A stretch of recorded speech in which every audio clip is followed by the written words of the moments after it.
Bloomberg Audio Studios. Podcasts, radio, news.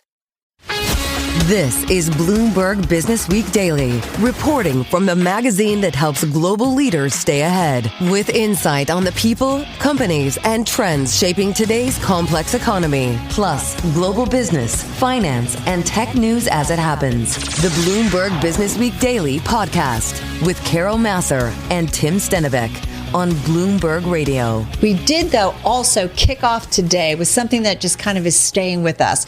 A warning from JPMorgan Chase Vice Chairman Daniel Pinto. He said, and kind of gave us all a heads up, that valuations in the AI industry are due for a reassessment. It's something Tim and I have been trying to get into today, which could reverberate across the stock market. Here's what he said. It's possible there is probably a correction there.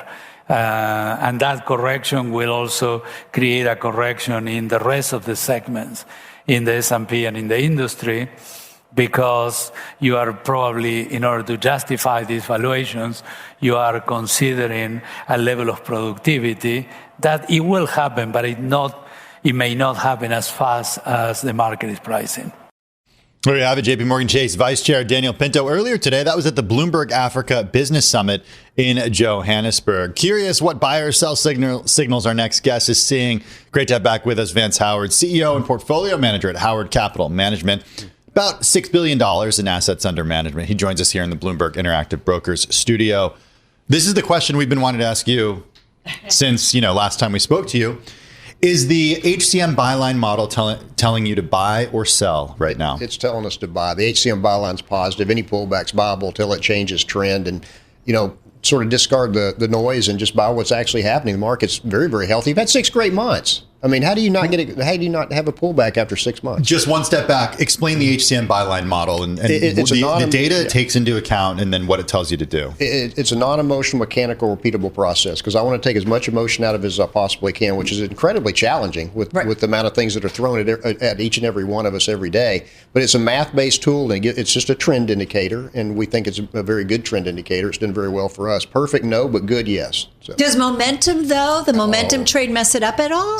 No, not at all. But I love the momentum trade, because I love to be in those stocks. I love to be in those sectors. You got to trade momentum. You can't sit in dead money. Yeah, but when is momentum FOMO? Like you're just tracing something without really fundamentally thinking about it. Well, as long it's a big computer game. Or does it anymore. matter? Well, it's a big computer. Yeah, it doesn't matter anymore. It's a big computer game. I mean, you're trading against algorithms anymore. What's 85% of all the volume? But don't fundamentals matter? Well, they're always going to end up mattering in the end. But look at what's happening, Carol.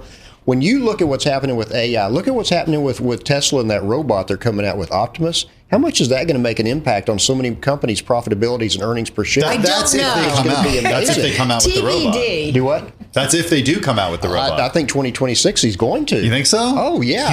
He doesn't always meet deadlines. But when he does, it's usually a big show. They've got one of those things walking around Austin, Texas right now with a cowboy hat on, literally walking Definitely around the no whole person city. inside No. it? Okay. And he stops at every red light. He stops at every stop sign. He gets out of people's way. This thing is amazing. Wait, what do you think it's going to do, though? How do you think it's going to impact our life? Okay. Are you real? Come on, Yeah. Here's the thing. Here's how it's going to impact your life. Let's take and I've thought about this a lot with our trading team. Let's just take Starbucks, for instance. What if you got one person working the cash register and 5 people that are robots that are serving the coffee? This only costs $15 to $20 grand for Optimus, the robot, to make a cup of coffee. You've eliminated 4 or 5 jobs right there. You don't have to worry about somebody complaining, coming in for work, getting sick. But do holidays. robots go out and buy high heels? Probably not. No. So I do think about. That's a really good point. I do think about what robots are not going to be spending in the economy and what that means longer term. That's exactly right. I think you're going to see unemployment organically move higher. But I think you're going to see corporate profits in a lot of these companies move higher also. Look at what happened with Walmart. Walmart's a boring company in my opinion. But what happens if there isn't a lot of consumer spending going on, which is so much the backbone of the economy? Doesn't that filter through? And don't we have lower economic growth? And are people out of work? That's not a good thing. That's not a good thing. It's a terrible thing. But look, I can't change it and I can't stop it. Neither can the 3 of us inside this room. But what we do have is the HCM byline. So if stocks want to sell off, we got a mechanical system to say we need to unwind some positions. Okay, so when was the last time it told you to sell? We had a sell signal in April when we had the tariff tantrum. Yeah. And then we came back in, and it was not a great trade for us because it was so violent, so volatile, because it is a trend indicator. And when the trend changes all in like 48 hours, that's tough to trade. So, okay, and if you'll remember, before we jump onto that, remember the NASDAQ was down 28% in a matter of days. Yeah. That's a tough trade. The S&P 500 low for the year was back on April 8th. What day did you sell and what day did you get back in? Do you remember? To be quite candid, I don't remember. But did you miss some of the upside since we then? missed some of the upside. We did, painfully for us. But when you trade, and you felt some of the downside. We did, and it was a painful trade for us. I'm going to admit it. It wasn't a great trade for us. Remember the buy line was for everybody. It feels like. I know, but it's a 70-30. 30% of the time, it's not going to work. So we're going to get whipsawed. And do you go all in and all out at times? No, we scale. You scale. Because we were talking with somebody just last week, a manager who says that this was a really interesting conversation. He basically said, I'm so tactical that I'm willing to go to 100% cash for all of my clients at any given moment. Do you ever do that? We have before. In 2008, we were 100%. The only way that we'll go 100% to cash is if the banks are imploding, and that's what was happening in 2008. So if we're 30% out or 60% out, the all or none game is a tough game to trade. It is. I mean, the tax implications of that are huge. Well, tax implications, but catching both sides of the trade perfect are really tough. So he said, I would rather pay 20% taxes than have 30% declines. I forget who that was. You're right. Like that. I can't remember. I'll find it. Yeah. Well, the private credit market creates something It was Eddie Gabor. Yeah. Oh, thank you. Sorry. Akin to the great financial crisis, because it does feel like increasingly we're seeing things every day. People are worried. Yeah, and I think that what should worry people is our national debt. I think that's a tipping point. If that cracks, I think we've got a real problem. And, like the great financial crisis? I think like the great financial crisis. I think systemic. It's going to affect everything. I mean, the banks are going to lock up. Credit's going to lock up. People are going to be short or long-term loans. And when you say banks, you mean the big banks too? I think the big banks, of course. And I think it's going to affect everybody. I mean, what do you got? X amount of trillions of debt that we currently have, and every day it's getting larger and larger and larger. It's unsustainable. And if they keep printing money, Carol, your dollar and my dollar all of a sudden is not worth $1. It's worth a nickel. And so you got it. It's the printing of money is going to have to stop too. What about the AI bubble? I shouldn't call it bubble because we don't know if it's a bubble. We just know it's a big spend right now. Which bubble? The AI? Oh, AI. It's not a big spend. This is different. When we looked at, you remember in 1999 and we had the 3-year bear market and they had all these tech stocks that blew up. They weren't making any money. They were not making any money. You think Look this at what's is different? going on. Oh, they're making money hand over fist. They're making money so fast they can't spend it. What happens if in 5 to 7 years to 10 years, Microsoft is so profitable they're paying an 8 or 10 or 12% dividend? So 10 seconds, you're still owning the big Mag 7, the big tech, the hyperscalers? I am. You're buying them on pullbacks? I am hoping that Nvidia comes out with something that shocks the market. They drop down so I can buy more. Because 5 years from now, Nvidia is going to be a lot higher than it is today. It's a shame you're not more bullish. I'm just kidding. Vance Howard, Chief Executive Officer, Portfolio Manager at Howard Capital Market. Thanks so much. Stay with us. More from Bloomberg Businessweek Daily coming up after this. You're listening to the Bloomberg Businessweek Daily Podcast. Catch us live weekday afternoons from 2 to 5 Eastern. Listen on Apple CarPlay and Android Auto with the Bloomberg Business app. Or watch us live on YouTube. All right. Saudi Crown Prince Mohammed bin Salman at the White House with President Trump earlier today. This evening, by the way, there's a black tie dinner, not an official state dinner, although at that dinner we did hear Elon Musk would be there. And Tiger Woods reportedly will be there as well. Yeah, a lot of officials, right? There's also an investment conference planned for tomorrow that executives from companies, including Chevron, Pfizer, they will be attending. So we wanted to kind of put this in perspective because typically you would see these two kinds of leaders meet and you think energy policy would come up, although it really didn't. Let's get to it with Dr. Ellen Wald. She's president of Transversal Consulting, senior fellow at the Atlantic Council, author of Saudi Inc., joining us from Boca Raton, Florida. Ellen, so good to have you back here. Feels like Saudi Inc. and U.S. Inc. are kind of merging. Tell me about this meeting because it was kind of fascinating. It really wasn't about conversations around oil or the energy markets. It was absolutely fascinating, especially if you had an opportunity to watch the press conference live. I think everything from the marble floors to the White House to whether or not Saudi Arabia is going to join the Abraham Accords was covered. But What's interesting is the amount of money that Mohammed bin Salman is talking about potentially investing in the United States. And I think the big question on everyone's mind is, where are they getting this money from, given that oil prices are pretty low? And I think the answer really is you have to look at the Saudi investment fund, the PIF, because that's really where they have a lot of their investment dollars and ready to deploy. And it really, that fund is really independent of the price of a barrel of oil. So I think the question of whether Saudi can deliver this money, the answer is yes. But whether they actually will deliver on this is another question. And I do think that a lot of that money is probably earmarked for defense purchases. And that really depends on whether they do go through with this agreement to sell Saudi Arabia F-35s and other defense equipment that is somewhat controversial and hasn't necessarily been sold to Saudi Arabia previously. Carol mentioned that you're the author of Saudi Inc., the history of Saudi Arabia and Aramco. And I wonder now how successful the Saudi Arabian government has been, the Kingdom of Saudi Arabia, of diversifying its economy away from oil. Has it been successful?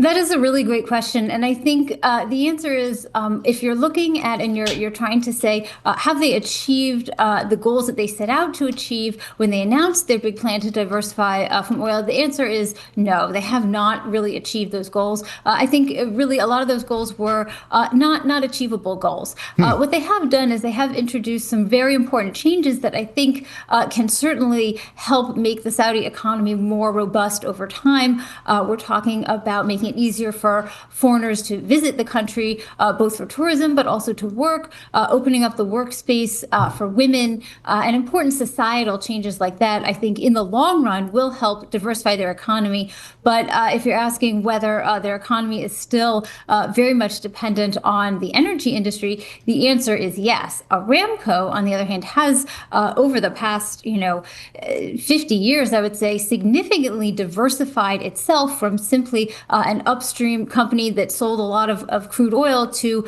a very diverse energy company that has multiple revenue streams. So they're not just dependent on what the price of a barrel of oil is. They make a lot of oil products. They're getting into natural gas. They make money off of trading oil and in the financial sense. And so they're making a lot of money that is not dependent on whether the price of a barrel of oil is $60 or $80. So I guess this relationship that we are seeing between the United States and Saudi Arabia, I feel like it's always been a bit of a frenemy kind of relationship between the two nations. Having said that, there's been times where it's been stronger, times when it has not. Is this the relationship going forward, in your view? What's so interesting about the relationship between the U.S. and Saudi Arabia is that Saudi Arabia has a very different view of the relationship than the United States does. In the Saudi mind, the U.S. is a best friend, that they've always been so close, and they've cultivated an entire kind of aura and idea about this friendship. They think the U.S. is a huge ally.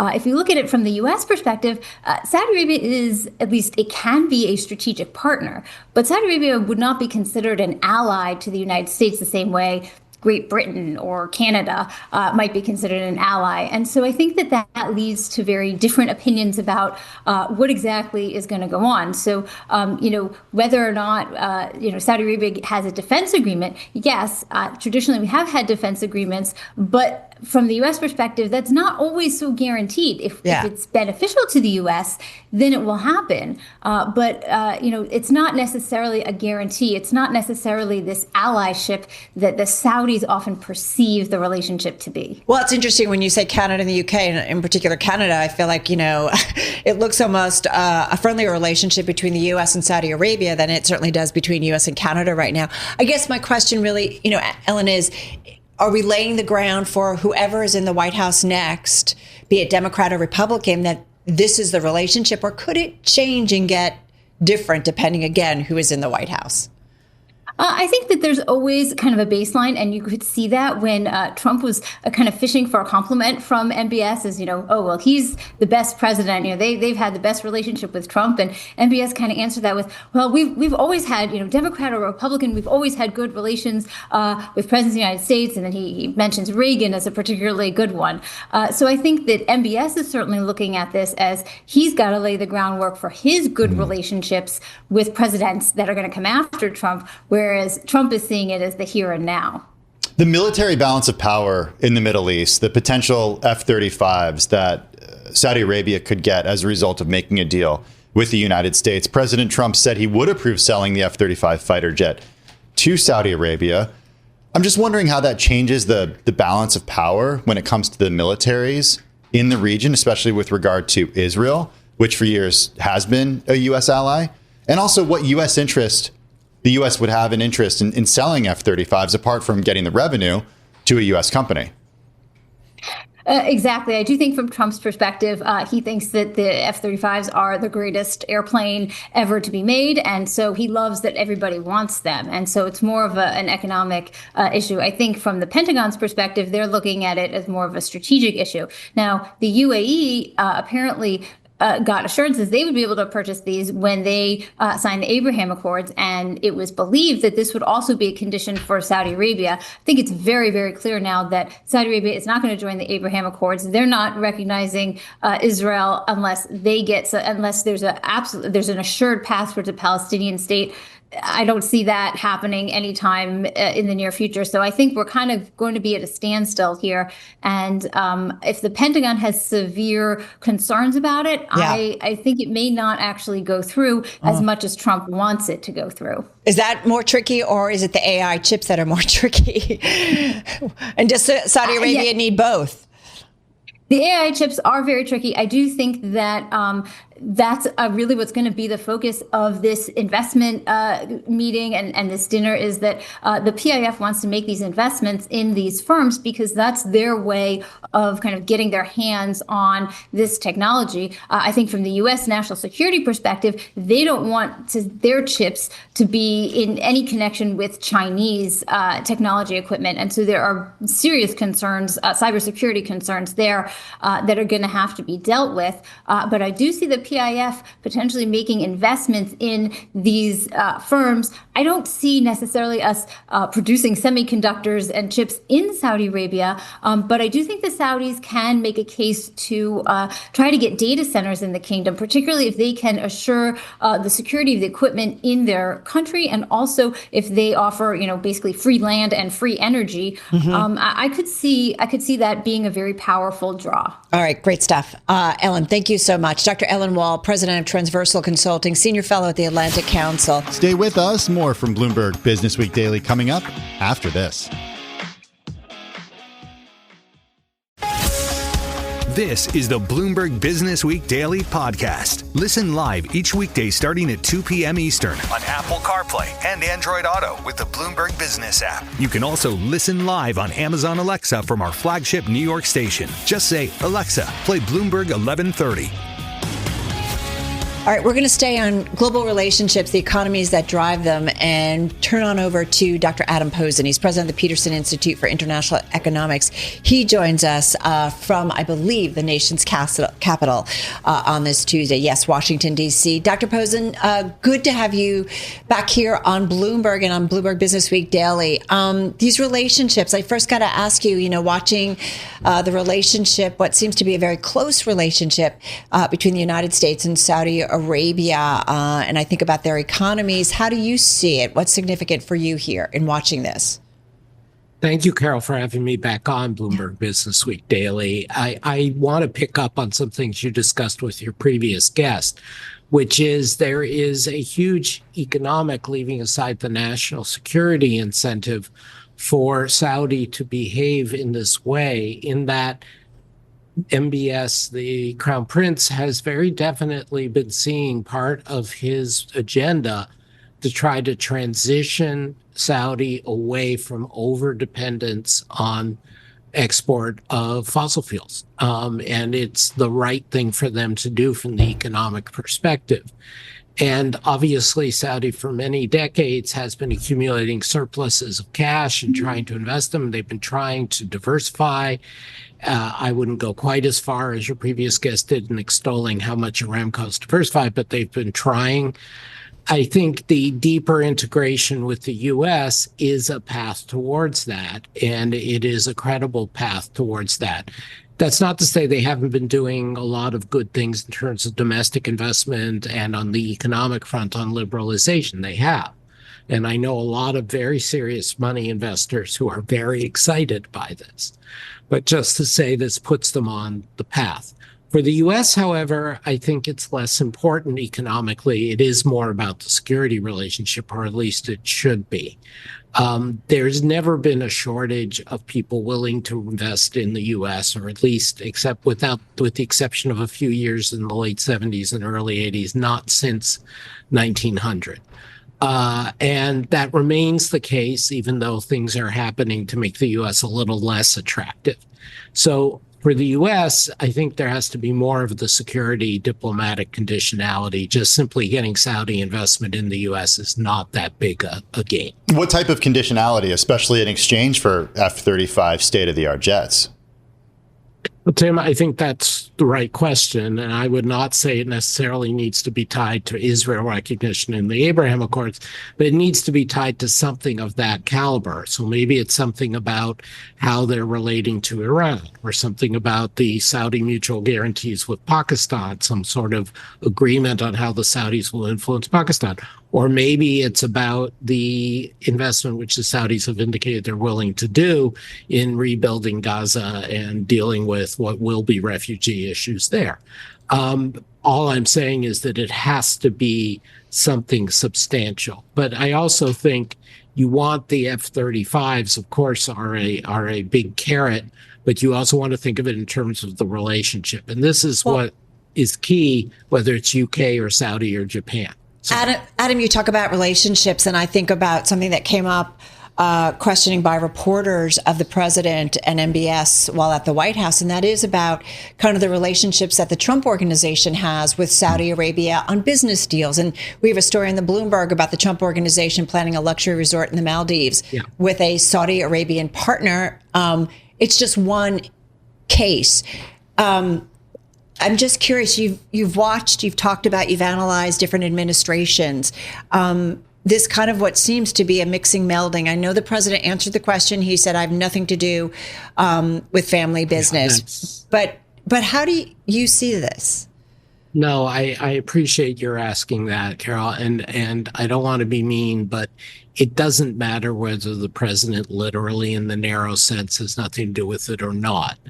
We had laws, and more importantly, we had norms, and we had expectations from the press, from the public, from the markets, that the U.S. did not deal in family enrichment when you're in public office, let alone when you're the president. Some of your viewers might remember the old John Adams miniseries in which John Adams alienated both his daughter and his son-in-law, or one of his sons and his son-in-law, because he wouldn't advance them while he was in the White House.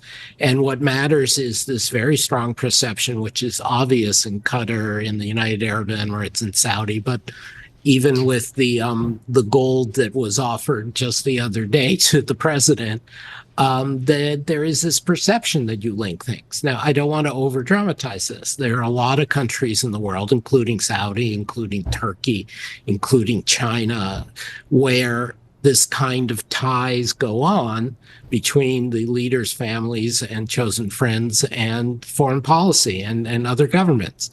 It's not good. It's not fair. It's wasteful and distortionary, but it's also not the end of the world. Businesses and investors can proceed. But for the U.S., this is, going back to your original question, this is a huge step change. We've not seen anything like this, at least since Teddy Roosevelt, meaning 120 years.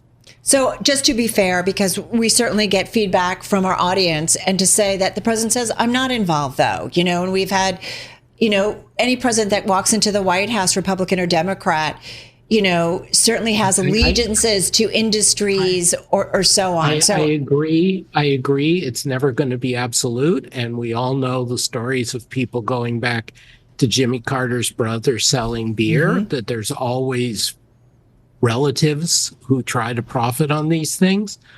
But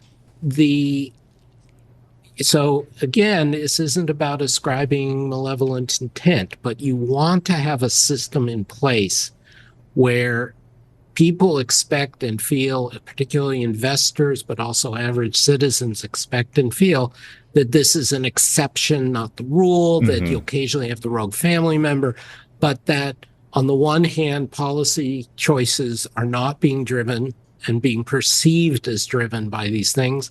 And on the other hand, that economic choices are being made on a commercial basis.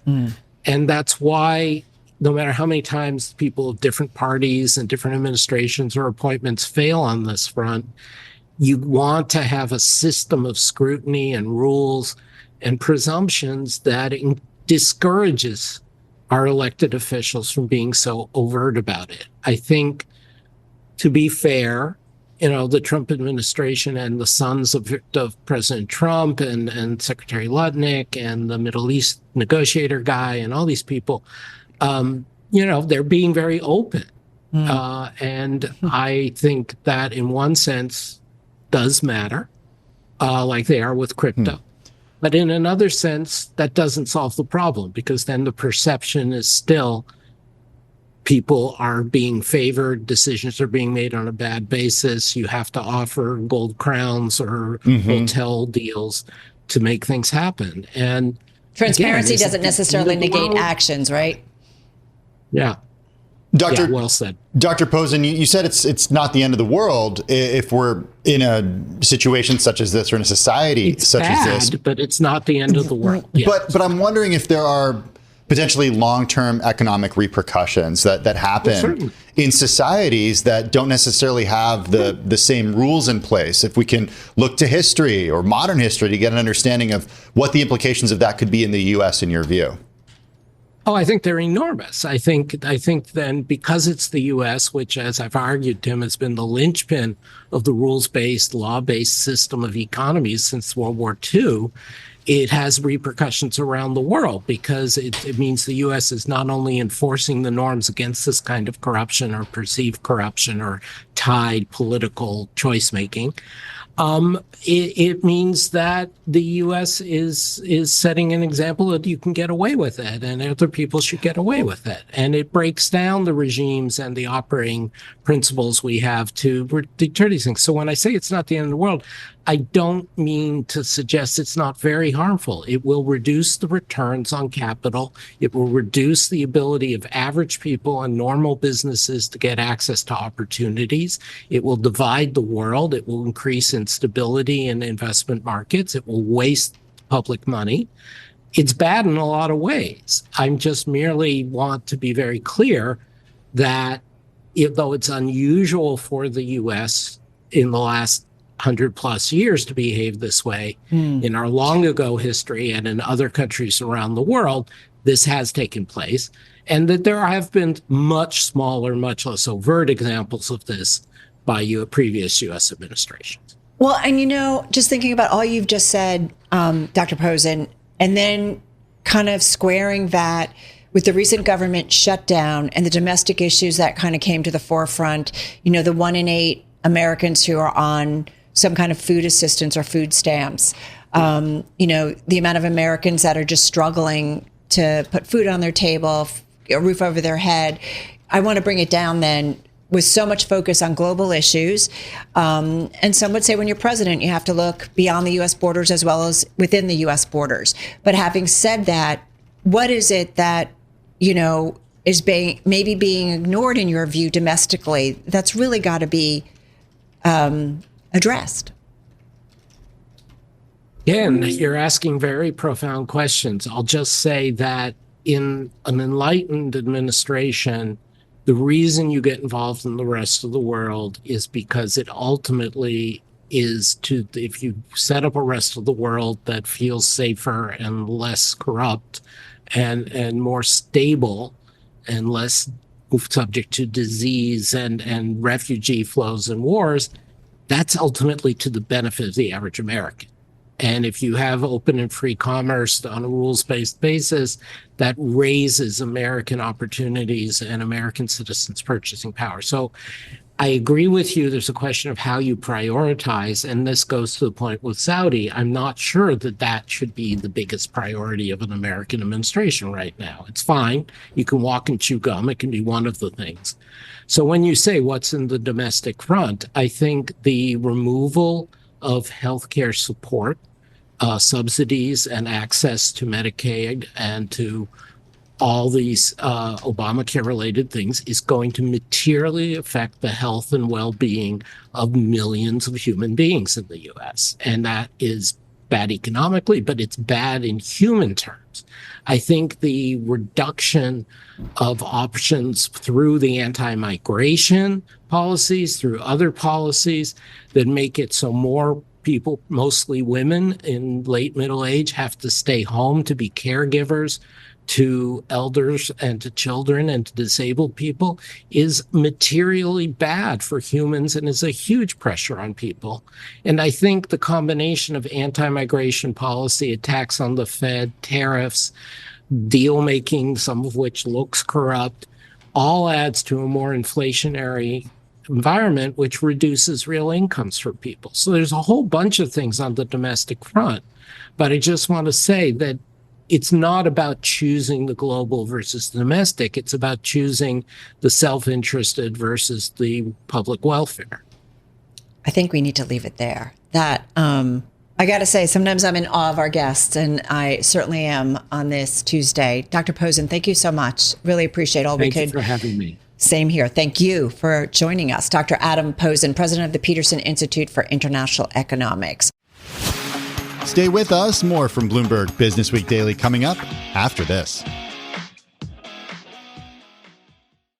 You're listening to the Bloomberg Businessweek Daily Podcast. Catch us live weekday afternoons from 2 to 5 Eastern. Listen on Apple CarPlay and Android Auto with the Bloomberg Business app. Or watch us live on YouTube.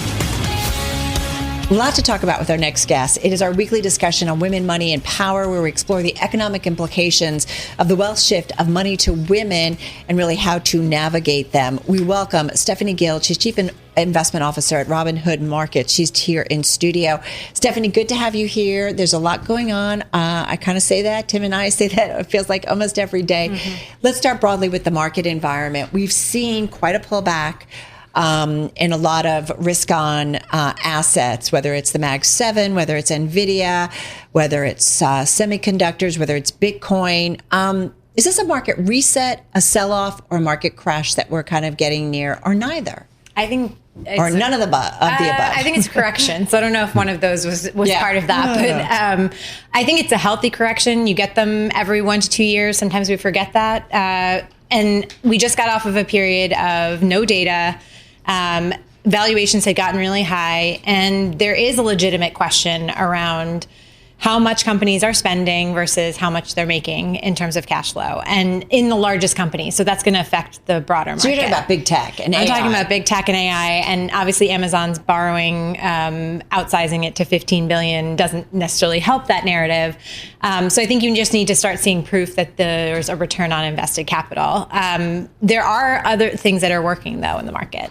We'll get to some of the things that are working, but I want to know what the proof would look like in your view. What do you need to see from some of these companies to show, okay, the money that we're spending is actually paying off? I think you need to start seeing money from the actual investments that they're making in terms of like AI investments, how it actually reaches the consumer, how it reaches enterprise. Like we know in the private area, Anthropic is doing a little bit more revenue, right? Because they're enterprise focused versus like an OpenAI that's more consumer focused. So I think if people are investing money in places that are going to prove out that revenue comes, I think the other thing is that the change in the one big beautiful bill, right, gave that 100% expensing.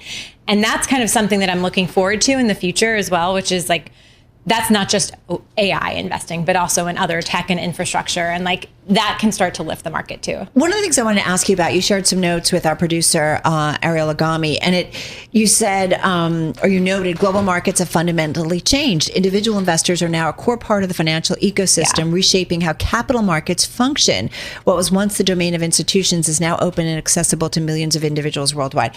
I understand where you're coming from, but I was thinking about what Dr. Adam Posen, president of the Peterson Institute for International Economics, said coming off of the meeting between President Trump and Mohammed bin Salman of Saudi Arabia, that this idea that capital flows actually are being controlled to some extent by moves out of the White House, whether it's taking stakes in companies, or it's the AI spend that is controlling so much, or it's what some say is a transactional White House where invest here and you get this.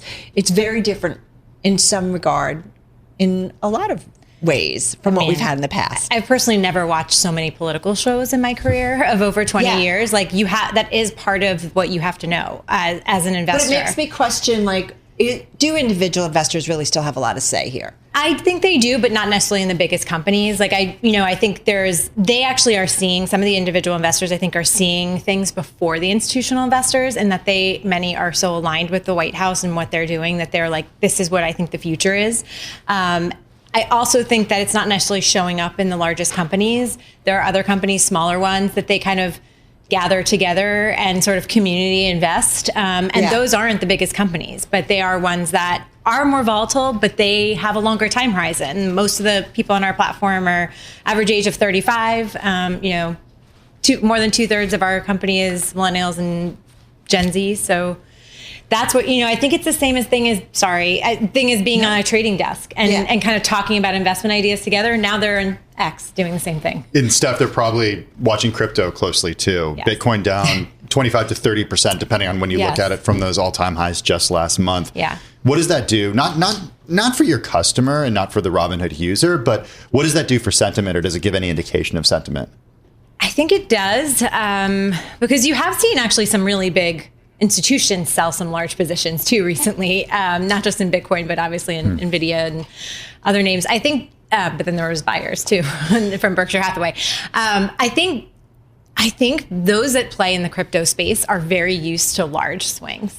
And they're, I think there's kind of a meme out there that says if you're when stock investors have a big drag down, they're like, the crypto investors are like, welcome to the way it feels. So I actually think they're kind of used to it. We haven't really seen a huge shift. If anything, most of our customers, when they're investing, they play the volatility in that when it goes up a lot, they'll trim their positions. When it goes down a lot, they do add. We have to jump. So much going on. Come back soon, because we would love to continue this. Stephanie Guild, Chief Investment Officer at Robinhood Markets. This is the Bloomberg Businessweek Daily podcast. Available on Apple, Spotify, and anywhere else you get your podcasts. Listen live weekday afternoons from 2 to 5 p.m. Eastern on Bloomberg.com, the iHeartRadio app, TuneIn, and the Bloomberg Business app. You can also watch us live every weekday on YouTube and always on the Bloomberg Terminal.